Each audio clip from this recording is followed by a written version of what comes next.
งามบ่น้องบุญมากะ ขี้ลาย เจ้าบ่ได้งามบ่ล่ะ บ่ บ่ได้งามเนาะซักเครื่องบ่เมื่อกี้นี่เห็นหยังอยู่หั่นน่ะ สะหัว สะหัวอ๋อ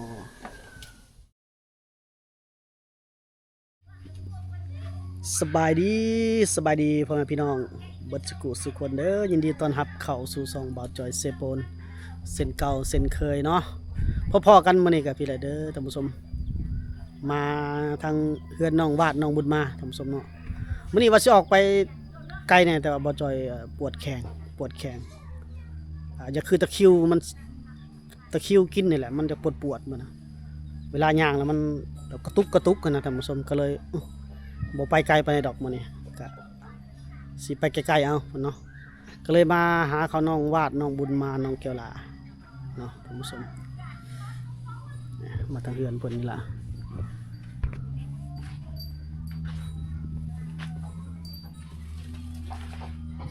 โอ้มาทางพี่เด้อย่างมาพี่มุมพี่งามๆเนี่ยมาพี่ย่างเข้ามาพี่จ้าตัวมื้อนี้คือมาแบบเรียบร้อยแท้ อยู่เฮือนเนาะ ปกติเป็นสาวเซ็กซี่ได้มื้อนี้คือมาแบบลุคแบบเรียบร้อยเป็นแบบผู้สาวบ้านๆเลยเนาะเพิ่นใส่สิ้นโอ้ตัวเป็นตาสิกอดอุ่นเนาะ สิกอดได้ไหม สบายดี FC ก่อน สบายดี น้องวาดท่านผู้ชมเนาะอยู่เฮือนเนาะเฝ้าห้าน แม่ ขายเครื่องขายของ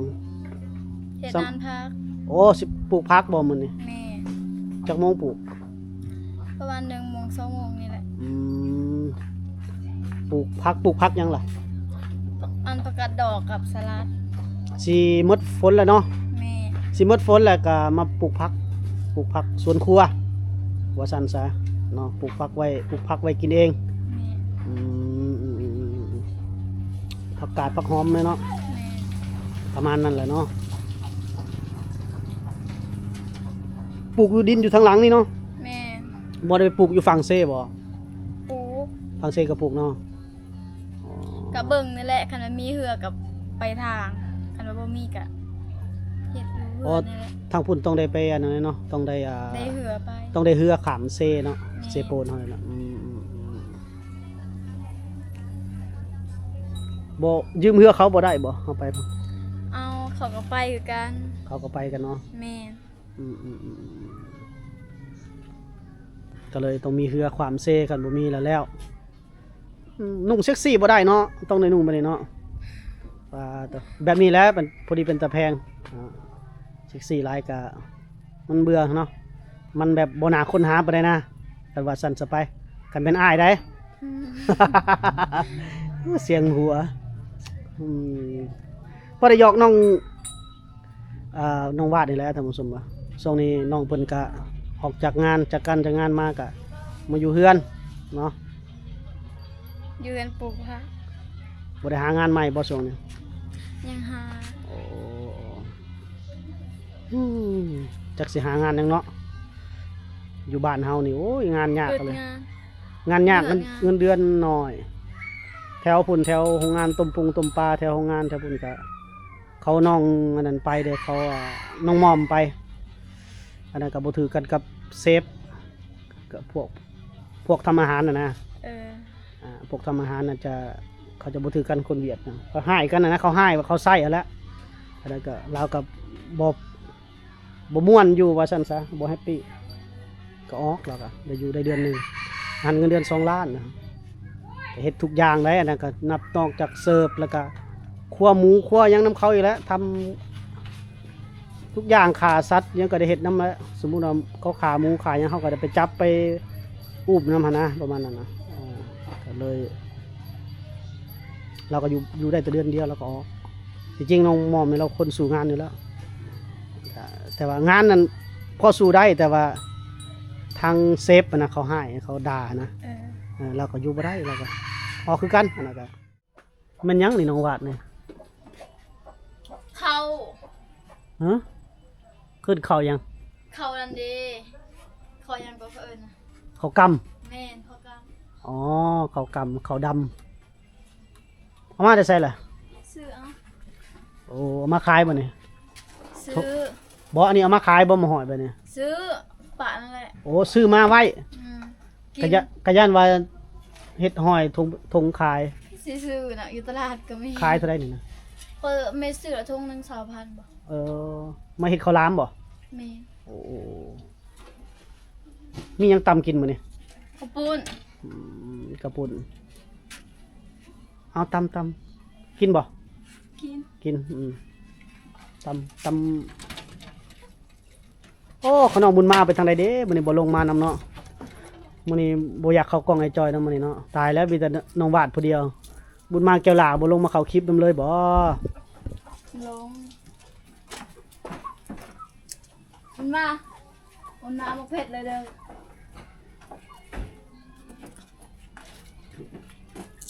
เอาตบบเรื่องแซ่บแล้วแต่ซุมเจ้ามักเด้อมักบ่ได้นะ เด็กๆก็ได้เค็มก็กินได้ ว่าดอเอ้ย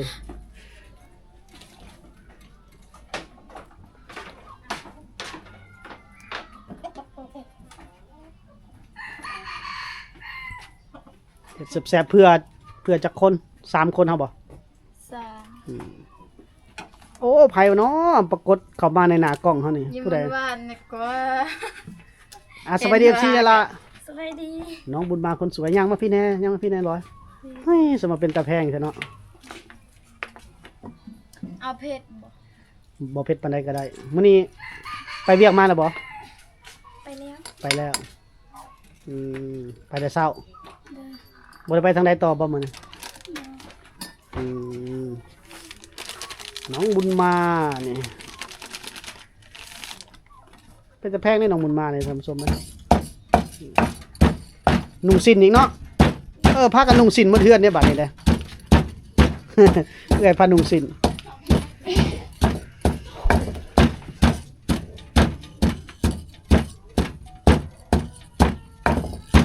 แนมกล้องให้เด้อผู้ตำมาเด้อก ระปุนนี่เลยบ่เอาปุนตัวนั้น เนี่ย มาซื้อ สองสาวลา ใส่ ว นี่หมดก่อนเสียงนี่ไป ในใดก็พักกันว่าหยังกับบัดนี้ กระปุน อยู่ใส่แล้วขาวปุ่น ปุนอยี่เหือนนั่นก็เอา อันนี้เด้อซะ อันนี้เลยแต่ว่า เอากระปุ่นใหม่ แต่ว่านี่ยังกินได้อยู่กินบ่ได้ มื้อนี้เด้กินได้บ่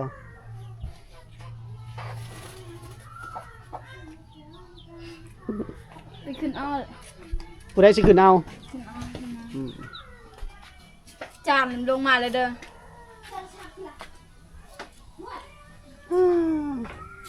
สวยเนาะแม่ขายเนาะ ซื้อซอยแน่ สิมาตำมากินตำดูๆอยู่ดอกก็ได้แม่ค้าตำสวยๆแบบนี้ถ้ามันอยู่ห้านอยู่แคมป์ทางนี่มันคือสิลูกค้าเขาหลายเนาะก็เฮาก็เปลี่ยนมื้อนี้แต่งตัวแบบนึงมื้อหนึงแต่งตัวอีกแบบนึงเปลี่ยนลุคว่าซั่นซะ อืม เนาะ จะได้ขายอยู่บ่ ได้ขายดอกกินนั่นน่ะเนาะ ธรรมดา น้องวาดมากินเผ็ดหรือมากินนั่นน่ะ เพชรก็ได้อิหยังก็ได้หมด อ๋อเอาแหละมันยังก็ได้หมดบ่ได้ติข้าวเปลือกบ่ได้เลือกข้าวสารนะประมาณนี้เนาะ นะเนาะ อ้ายก็มาจนได้บ่ฮอดบ่ได้ติข้าวเปลือกพุ่นน่ะปาเตะ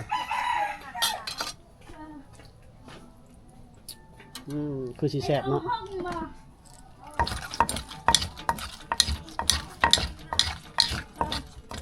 แนมกล้องให้เด้อ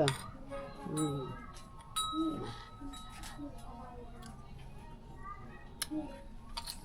ก็ยังมันนะ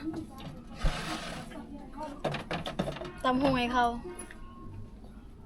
เขา ลูกค้ามาบ่ แม่นก็บอกตำหง อ๋อ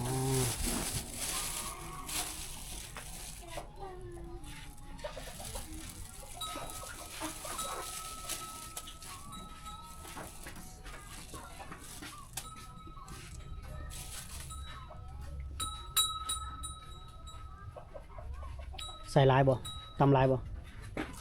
พอปะ แล้วแต่หลายกับเพื่อคนเฮากินนั่นแหละ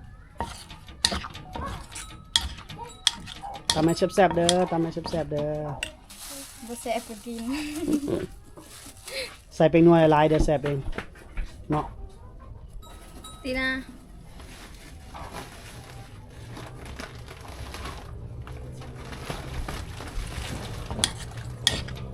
โอ้สีสันเป็นตะกินขนาดเนาะ ซิมลงไหม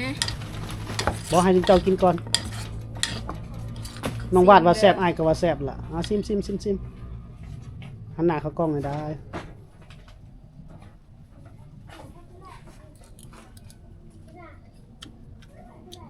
เป็นอะไรเหรอ แซ่บ คันบุญมาละจ้างนะบุญมาละ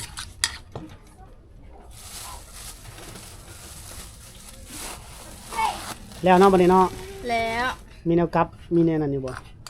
ผักนะ นี่บ่ นี่เขาบอก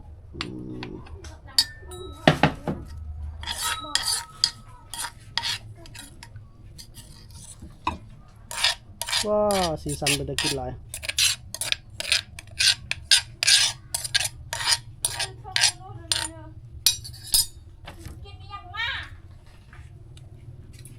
แซ่บป่ะ ไปเจ้าลาสบายดี FC แน่ สบายดี เฮ็ดหยังมื้อนี้น่ะ บ่ได้เฮ็ดหยัง บ่เฮ็ดหยังเนาะ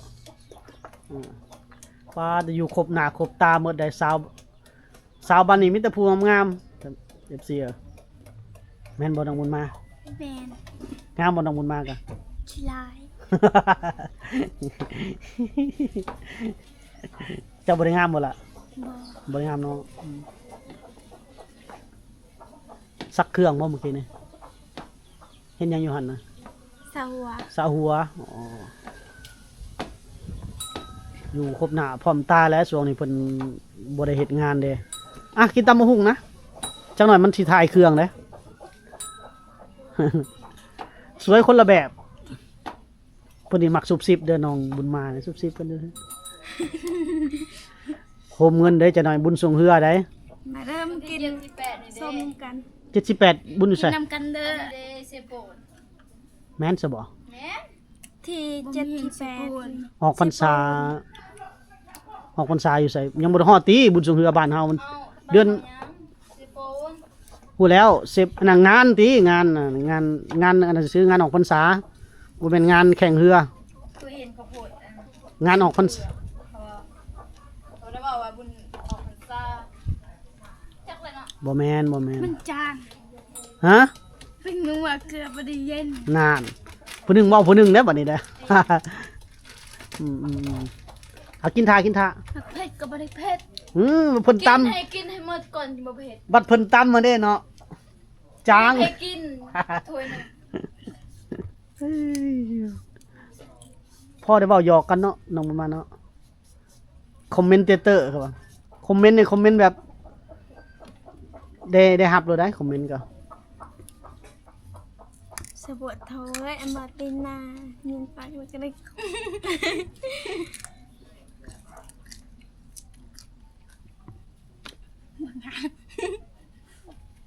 หรือยินปาก ใส่น้องๆเพิ่นท่านผู้ชมก็ประมาณนี้แหละจักผู้ใดสิได้มาเป็นเคยสมเพิ่นบ้านเพื่อนเพิ่นเนาะบัดใหญ่โตไปก็แตกออกแล้วครอบครัวไปครอบครัวลาวแล้วอนาคตข้างหน้าก็ผู้หนึงไปอยู่บ้านหนึงผู้หนึงไปอยู่บ้านหนึงแล้ว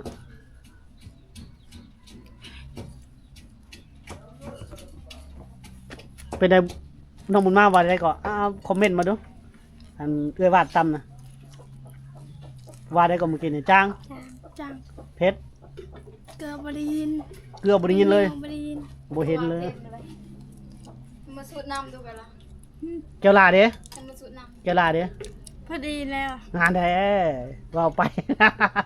ผู้หนึงว่าหนึงผู้หนึงว่าหนึงแสดงกินบ่คือกันเนาะ เพราะว่าน้ำมันอยู่ลุ่มแล้วก็อยู่เทิงมันบ่มีน้ำแล้วก็ โอ้ มันก็เลยจาง แก้วลาคือบ่นุ่งสิ้นเนี่ยมื้อนี้นะแก้วลานุ่งสิ้นงามเด้กับมื้อนั้นนุ่งเสื้อสีหยังว่าสีแดงบ่มื้อน่ะขึ้นกล้องขนาดแม่นบ่แม่นบ่มื้อตอนเขากินตำอยู่นี่2คนน่ะแม่นบ่ บ่แม่นยุงคือเสียง จักนุ่งยังไงก็จือบ่ได้แล้ว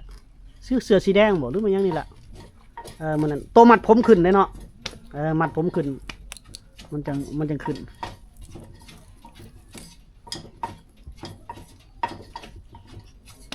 จากหน่อยฮอดบุญแข่งเฮือนอยู่เมืองเซโปนนี่ก็โอ้ผู้ใดมีเงินกับผู้นั้นแล้วเดี๋ยวไปลิน บ่ได้เงินกับปั้น เอาสิซื้อ ไปเบิ่งเฮาบ่ได้ไปลิน ไปเบิ่ง เฮาไปเบิ่งซื่อๆเฮาบ่ได้ไปกิน อื เรื่อง ม กินนั่นเพราะว่าจ่ายนู่นมาว่า ใครล่ะบ่มีผู้บ่าวจ่ายเด้ซะโตไปโตลาวแล้ว ค่อยบ่มีเฮาไปเบิ่งซื่อๆ ไปเบิ่งกับค่ารถเอาน้ำมันรถเด้อ ฟรีๆมันลด ผู้ใดให้ฟรีไปน่ะ บ่ฮู้แล้ว กันไปน้ำอ้ายก็ได้ออกน้ำมันรถน้ำอ้ายอีกเนี่ย อยากไปได้ซะ เอา เจ้าก็บ่ได้เห็นอีกบุญแข่งเรือปีหนึงมีเทื่อหนึง ติยา ปีหนึงมีเทื่อหนึงเด้อ ลิ้นบนอื่นอีก ปีหนึงมีเทื่อหนึงก็อยากเบิ่งแล้วหั่นคนไปหลายแล้วคันเจ้าบ่เจ้าว่าคันไปรถฟรีก็ไปพุ่นเจ้าก็อยากกินอีกบัดนี้เออ เฮาไปเบิ่งเฮาบ่ได้ไปกิน ถือข้าวไปกินเนาะถือข้าวไปกินเนาะถือข้าวแล้วก็ปิ้งไก่ไปตะเฮือนเนาะ ไปปูสาดเนาะไปนั่นคักแล้วไปนั่นไปปูสาดนั่งเบิ่งเขาแข่งเรือกันฝนบ่ตกห้ำอีกได้ม่วนเลยดอก ค่อยไปค่อยถือมาค่อยไปนำมาค่อยเบิ่งคือกัน ผู้ใดสิให้เอามาขึ้นรถอยู่บ้านนี้แห้งหนักเลยได้อบัดนี้เด้อ คนลาวเขาบ่ค่อยได้เอามาขึ้นรถได้เด้อ เอาขึ้นได้มามันสะอาด อืมเขาถือ มาอาบน้ำ เขาถือ เจ้าถามเบิ่งน้าบ่าวเจ้าเราสิให้ขึ้นรถใหญ่บ่มา ขึ้น ไปหั่นแหล้วเราก็อยากไปลิ้นกันเนาะป้าไปอยู่เฮือนแล้วเนาะหมาเนาะบ่เสียไปนำอีหยัง เอาไป อืม แพงบ่มาน่ะแพงบ่ แพง อืม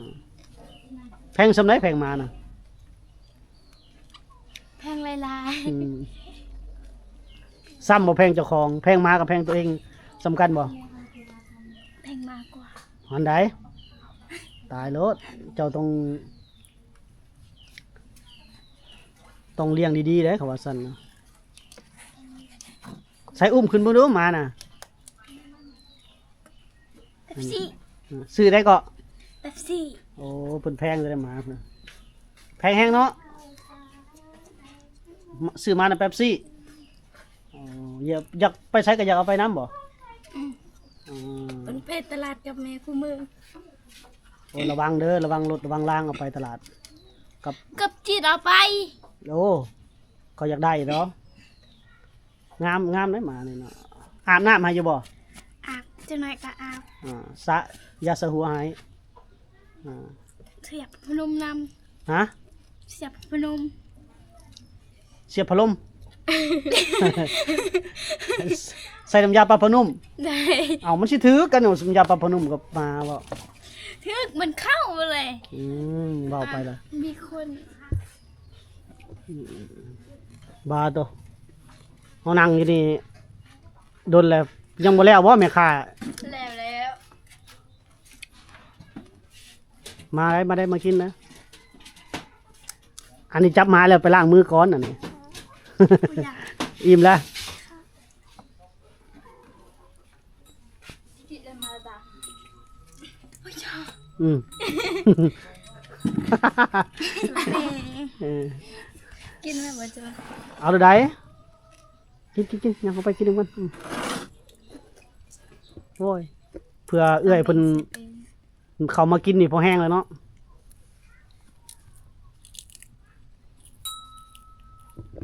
สามสาวสามสไตล์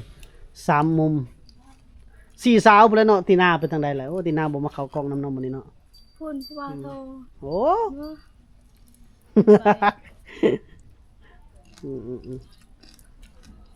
แซ่บบ่บัดนี้กินเองเหรอ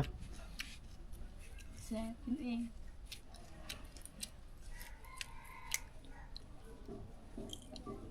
ผู้ใดมีเงินเดือนผู้นั้นแหล้วได้ไปงานบุญแข่งเรือเนาะมีแต่น้องบุญมาผู้เดียวแล้วมีเงินเดือนอ้ายก็ไปนำบุญมา เจ็ดยังบอกงวด มันบ่แม่นวันที่7ในใส่ วันที่7ก่อน เขาเลื่อนออกเป็นวันที่10ปลายวันที่10ปลาย สิไปอ่ะ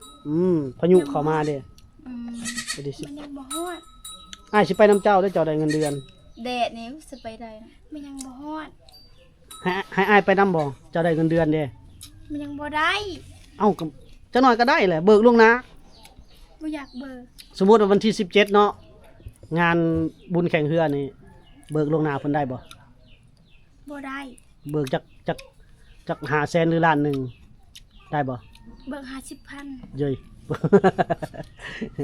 เบิกฮอดล้านหนึงเพิ่นบ่ให้เบิก บ่ให้เบิกว่าล้านหนึงเบิกครึ่งหนึง